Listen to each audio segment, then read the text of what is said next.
লোকসভা নির্বাচন সামনেই এবং তার আগে প্রচারে ব্যস্ত বিভিন্ন রাজনৈতিক দলের প্রার্থীরা। তবে যে ছবি এই মুহূর্তে দেখাবো, দিলীপ ঘোষ তিনি এবার প্রাতঃভ্রমণে বেরিয়েছেন, তার হাতে ডান্ডা। হ্যাঁ, যেভাবে বর্ধমান দুর্গাপুর লোকসভা কেন্দ্রের বিজেপি প্রার্থী দিলীপ ঘোষ তিনি প্রত্যেক মুহূর্তে প্রচারে বেরোচ্ছেন, প্রাতঃভ্রমণে বেরোচ্ছেন, তাকে যেভাবে বচসার মুখে পড়তে হচ্ছে, বিভিন্ন বিক্ষোভের মুখে পড়তে হচ্ছে, সেক্ষেত্রে আজ সকালবেলায় দেখা গেল প্রাতঃভ্রমণ করতে বেরিয়েছেন, কিন্তু তার হাতে ডান্ডা। তিনি বলেছেন যেভাবে অবাঞ্ছিত মানুষের ভিড় বাড়ছে, সেই কারণেই যদি এই ডান্ডা দেখিয়ে কিছুটা হলেও কাজ হয়, সেই কারণেই দিলীপ ঘোষ আজ ডান্ডা হাতে বেরিয়েছেন বর্ধমান দুর্গাপুর লোকসভা কেন্দ্রের বিজেপি প্রার্থী। প্রাতঃভ্রমণ করতে দেখা গেল দিলীপ ঘোষকে, তার হাতে ডান্ডা নিয়ে তিনি প্রাতঃভ্রমণে বেরিয়েছেন। সেই ছবি এই মুহূর্তে দেখাচ্ছি আপনাদেরকে, যেখানে লাল রঙের একটি ডান্ডা রয়েছে দিলীপ ঘোষের হাতে।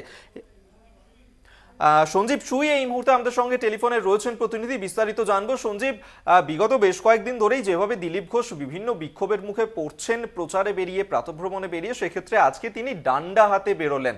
কোথাও গিয়ে কি এই ডান্ডা দেখিয়ে ঠান্ডা করার চেষ্টা করতে চাইছেন তিনি? একদমই অভিক, আমরা এইরকম প্রশ্নই করেছিলাম যে হঠাৎ আজকে সকালে ডান্ডা হাতে ঠান্ডা করতে কি বেরিয়েছেন, এই প্রশ্নই আমি করেছিলাম। কিন্তু উনি যেটা বলছেন যে ওনার এক বন্ধু নাকি বলেছে যে আপনি প্রাতঃভ্রমণে বেরোচ্ছেন, অনেকের সঙ্গে সম্মুখীন হবেন, ডান্ডাটা হাতে রাখুন, অনেক অসুবিধার সম্মুখীন হয়ে ডান্ডাটা হাতে রাখুন। উনি বলছেন যে আমি কোনোদিন হাতে কিছু নিয়ে বেরোই না, আমার এক বন্ধু বললেন, তো সেই জন্যই আমি আজকে ডান্ডা নিয়ে বেরিয়েছি। তো আমরা তাদের জিজ্ঞাসা করি যে আইন আপনি হাতে তুলে নিচ্ছেন না, এটা ডান্ডা নিয়ে বেড়ানো মানে সকালবেলা প্রাতঃভ্রমণে একটা অন্যরকম ব্যাপার। তো উনি বলছেন যে আমি আইনের নিজের হাতে তুলে নিই না, আমি আইনের অমান্য করি না, যারা আইনকে ব্যবহার করে আইনের অমান্য করছে তাদের জন্য এই ডান্ডা আছে।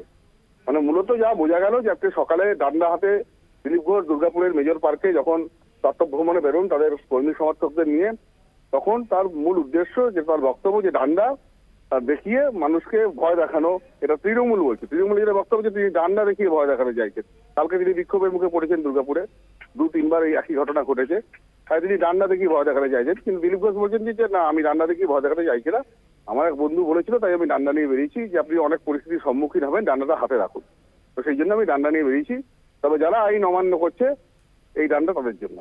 বেশ, ধন্যবাদ তোমায়। সঞ্জীব সুই আমাদের সঙ্গে এই মুহূর্তে টেলিফোনে ছিলেন। অর্থাৎ দিলীপ ঘোষ তিনি বলছেন যারা যেভাবে আইন অমান্য করছেন এবং যেভাবে অবাঞ্ছিত লোকজন চলে আসছে, যদি ডান্ডা দেখিয়ে কাজ হয়, সেই কারণেই তিনি আজকে প্রাতঃভ্রমণে বেরিয়েছেন এবং তার হাতের ডান্ডা নিয়ে তিনি বেরোন। সেই ছবিও এই মুহূর্তে তুলে ধরছি।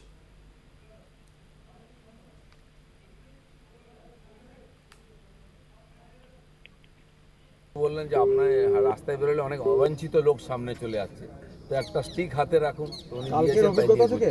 এটা কি কালকের অভিজ্ঞতা অনেক জায়গায় হয়েছে, কিন্তু আমি খালি হাতেই ঘুরি।